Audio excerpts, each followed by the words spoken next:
चुंबकत्व संबंधी कुछ महत्वपूर्ण परिभाषाओं के बारे में पिछले क्लास में शुरुआत कर दिए थे, जिसमें एमएमएफ और रिलक्टेंस के बारे में पढ़ चुके थे। ठीक है, इस क्लास में हम मैग्नेटिक फ्लक्स के बारे में पढ़ेंगे। एक बार और रिवाइज कर देता हूं मैं। एमएमएफ जिस प्रकार से होता है मैग्नेटिक सर्किट में, उसी प्रकार से इलेक्ट्रिसिटी में क्या होता है, ईएमएफ होता है।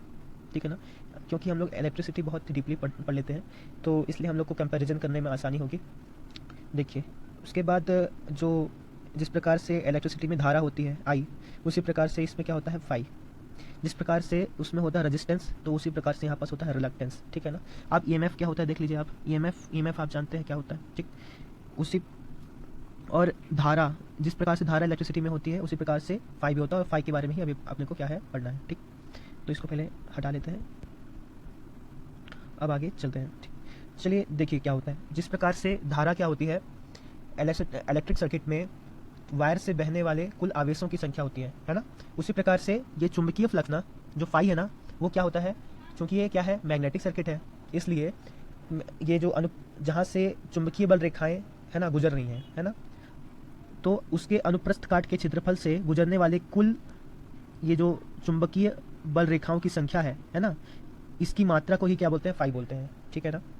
या दूसरी भाषा में बोले तो चुंबकीय फ्लक्स क्या होता है, वो चुंबकीय कोर है ना, चुंबकीय कोर, चलिए मैं मान लेता हूँ ये चुंबकीय कोर है ना, इसके अनुप्रस्थ, इसका जो अनुप्रस्थ काट का क्षेत्रफल है ना, इससे गुजरने वाली लंबवत रेखाएं है ना, कौन सी रेखाएं होती है, चुंबकीय रेखाएं है ना, इसकी मात्रा को क्या कहते हैं, हम फाई कहते हैं, फ्लक्स कहते हैं। ठीक है।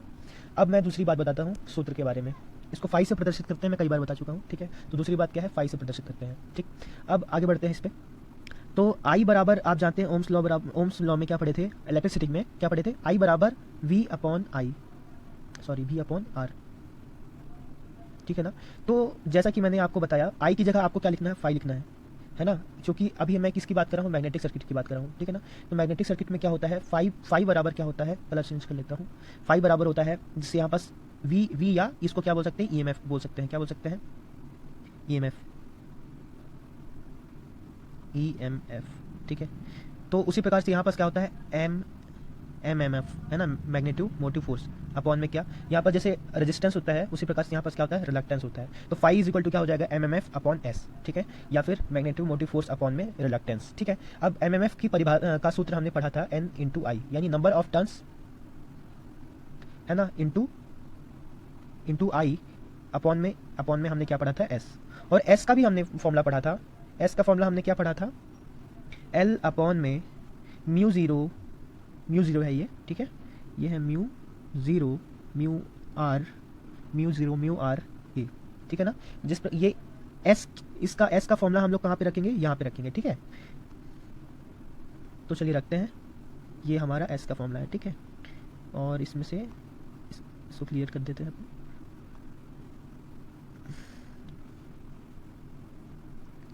ठीक है, अब मैं एस का, इस एस की वैल्यू को मैं यहाँ पे रखूंगा। ठीक है, तो क्या हो जाएगा, एन इंटू आई है ना, एस बराबर क्या है, एल ना, तो एल नीचे आ जाएगा, ये जो नीचे लिखा हुआ है देखिए, ये जो नीचे लिखा हुआ है ये ऊपर चला जाएगा। ठीक है, तो ऊपर चला जाएगा तो क्या लिखना है आपने को, mu zero mu R into A है ना। तो इसका फॉर्मूला क्या आ जाएगा, फाइनली इसका फॉर्मूला आ जाएगा,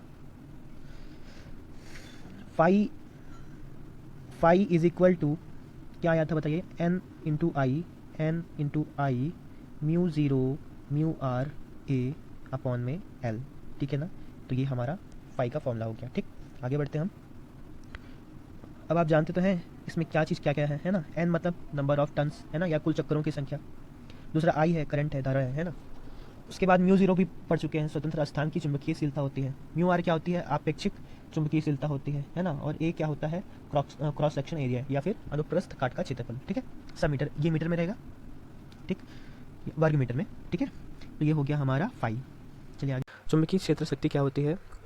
तो चुंबकीय क्षेत्र शक्ति के बारे में जानने के लिए सबसे पहले एक चुंबक बना लेते हैं, और इस चुंबक का उत्तरी ध्रुव और दक्षिणी ध्रुव बना लेते हैं, और चुंबकीय बल रेखाएं बना लेते हैं। ठीक है, मैं एक रेखा, दो रेखा इस तरह से सिंबॉलिक बना दिया है। ठीक है, अब इसमें ना मैं एक बिंदु लेता हूँ। इस चुंबकीय क्षेत्र में उपस्थित कोई एम वेबर, एक वेबर का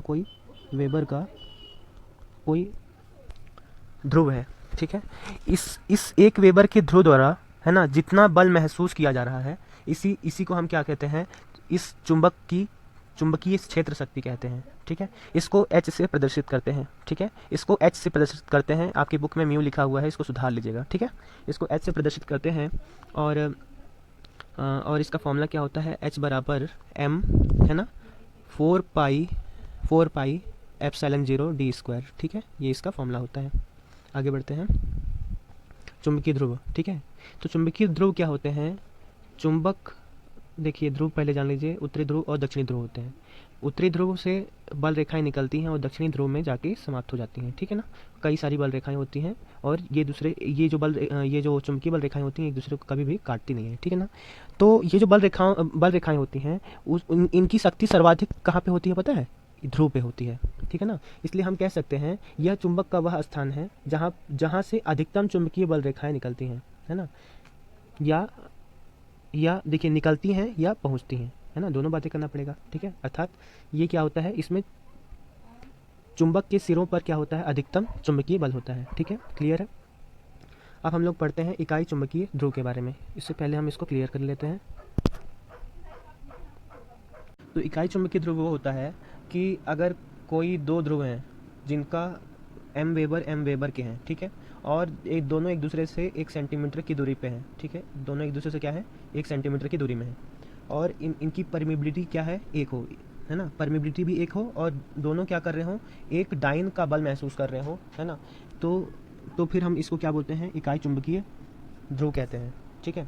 तो इकाई चुंबकीय ध्रुव क्या होता है, इकाई चुंबकीय ध्रुव वह ध्रुव होता है जो इकाई परमिबिलिटी के माध्यम में अपने एक समान ध्रुव से 1 सेंटीमीटर की दूरी पर रखे जाने पर एक डाइन का बल महसूस करता है, ठीक है। तो इसके लिए अपन इसका डेरिवेशन भी कर सकते हैं। एक डाइन, देखिए फॉर्मूला क्या होता है, F इज इक्वल टू क्या होता है ना, क्या होता है, m1 m2 upon mu D square, ठीक है, 4 pi epsilon 0 mu 0 mu R, है ना। तो म्यू 0 म्यू आर की जगह हम लोग म्यू भी लिख सकते हैं, ठीक है ना। अब क्या है, एक डाइन का बल महसूस करते तो F इज इक्वल टू क्या लिख दिया मैंने, एक डाइन, ठीक है। और m1 m2 क्या है, m वेबर है, तो दोनों m वेबर हो जाएगा, ठीक है। म्यू 0 की भी वैल्यू, है ना, इकाई परमिबिलिटी बोला है तो इकाई मतलब 1 हो जाएगा, और 1 सेंटीमीटर की दूरी बोला है तो 1 का स्क्वायर हो जाएगा, तो क्या आ जाएगा, m स्क्वायर बराबर 1 डाइन हो जाएगा, ठीक है, m square is equal to 1 हो जाएगा, ठीक है। तो ये हो गया इकाई चुंबकीय ध्रुव। अब हम पढ़ेंगे चुंबकीय फ्लक्स घनत्व, ठीक। तो यह किसी बिंदु पर एक यूनिट अनुप्रस्थ काट क्षेत्रफल से गुजर रहे फ्लक्स की मात्रा है, ठीक है। तो एक देखिए फ्लक्स क्या होता था, हम लोग फ्लक्स कुल चुंबकीय बल रेखाओं की संख्या के बारे में बात करते थे, है ना। लेकिन जो चुंबकीय फ्लक्स घनत्व है उसके बारे में जानने के लिए हमको क्या करना पड़ता है, एक यूनिट चुंबकीय अनुप्रस्थ काट का क्षेत्रफल लेना पड़ता है। मतलब कि एक मीटर इधर ले लिया अपन और 1 मीटर ये, तो एक इसका क्षेत्रफल कितना हो जाएगा, 1 मीटर स्क्वायर। 1 मीटर स्क्वायर से गुजरने वाले, है ना, कुल बल रेखाओं की संख्या क्या हो जाएगी, चुंबकीय फ्लक्स घनत्व हो जाएगा, ठीक है। चूँकि मैंने आपको ये बताया कि ये फाई अपॉन क्या हो जाता है, ए, तो बी इज इक्वल टू हो जाएगा फाई अपॉन ए हो जाएगा, ठीक है।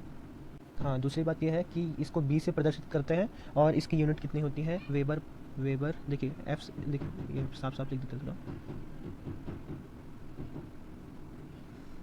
देखिए इसके लिए क्या हो जाएगा, वेबर, फाई के लिए वेबर होता है ना, और ए के लिए क्या होता है, मीटर स्क्वायर होता है, तो इसकी यूनिट क्या हो जाएगी, वेबर पर मीटर स्क्वायर हो जाएगी, ठीक है।